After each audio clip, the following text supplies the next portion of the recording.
Most pool players are constantly changing their gear. I didn't. I've played over 1,000 games with this exact setup, and sticking with it taught me more than upgrading ever did. I've used the same cues, and I've stuck with the same accessories in my pool bag as well. I've taken this exact same setup across multiple leagues, over 15 different tournaments, as well as just everyday casual play for the last 4 years. Let's start off with my main playing cue. My main playing cue is going to be the Lucasi LZC21, and I have it in a 21 ounce just because I like to have more weight in my backhand. It does have an ultra quick disconnect joint. It's about one turn and it just comes right off. And it has currently a black Kamui soft tip with a clear backing. When I first got this cue, I was in the mindset that getting a better cue or getting a better this and that would actually improve my game and actually show up on the table more than just practicing myself with the equipment that I already had. So getting this cue stick and realizing that I was the issue, not the actual cue stick itself, was definitely a game changer for my skill. The next cue I have in my case is just going to be my standard breaking cue. This cue is an 18 ounce Players 307, has the same exact tip, black Kamui soft with a clear backing, completely by accident. I would not recommend getting a soft of any kind of cue tip on your breaking cue. This does have a slight grip on the back end as well. This was actually the first cue that I ever used competitively. This is an old cue that my dad was given or gifted. Note, not really sure exactly how old, but at least 15 years. Let's go ahead and get into the actual pool case with the accessories that keep my game going. To start off with,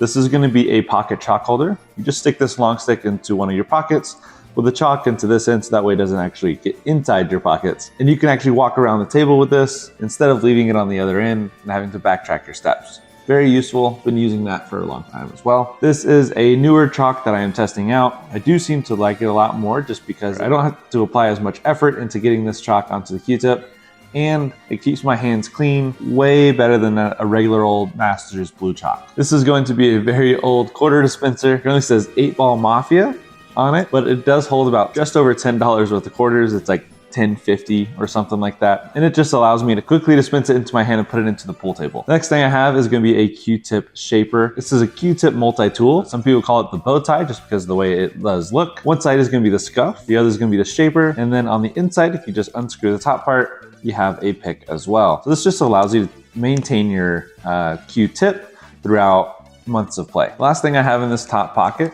is going to be a small little white bottle with a green top. It's called Q Silk. It does allow me to go ahead and clean my Q shafts, get all unnecessary dirt, as well as getting it like it's like a wood conditioner, so it keeps everything silky smooth. All right, let's go ahead and move down to the bottom big pocket. First thing I have is going to be my breaking glove. This probably costs less than a pair of socks. It is very cheap fabric, but it does get the job done. And like I said, I only use it for the break and it's quick. There's no strap or anything like that. It's just quick and accessible. Next thing I have in here is going to be a Q claw holder. It does hold 3 Qs as well as probably close to 4, let's see, 1.5, 2, holds just about $5 into these top parts, maybe even a little bit more than that. And I always carry around an extra.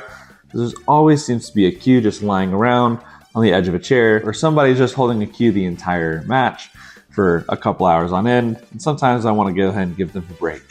So I'll bring this just in case. Now that's going to be it for actually what's in the case. It does come with 1, 2, 3, 4, 5 pockets on top, and it holds 2 butts and 4 shafts on the inside. I think it's just a regular old soft fabric. It is a soft case, so it does bend if needed. It does have a Velcro handle that you can go ahead and hold on to, as well as a regular old strap. I've had this one for long enough time that the plastic rubber end has actually come off. This case I've probably had for about two years, I would say. The less I thought about my actual equipment in the beginning of my pool journey, the more I actually focused on my execution and how to practice and how to make certain shots, as well as just trying to be more present when it came to using what I have and becoming one with it. Everything lives in the same place, and muscle memory does matter. Consistency isn't just in the cue, it's also in the routine. Sticking with one setup taught me more about feel versus specs. I do know a lot of people out there who would love to collect, and I think that's just a different case. But when it comes to changing your Q-tips every month to a completely new brand, or getting a new Q every 3 or 4 months just to see if that'll help you improve your game, I feel like it's just a waste of time and a waste of energy and a waste of money. I think first you should really focus on your fundamentals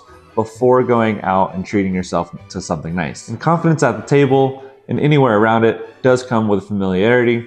So Being able to be confident in your setup as well as your routine allows you to be confident more at the pool table as well. If you've been playing with the same gear for a very long time, I'd love to hear what it is and how long. And if you've been changing gear constantly, I would love for you to go ahead and comment why. This setup isn't perfect, and I understand that, but it is mine. And that's been enough. If you would like to find more information on all the equipment that I did show in this video, be sure to check out the description where I go a little bit more in detail as well as giving links for you guys to follow.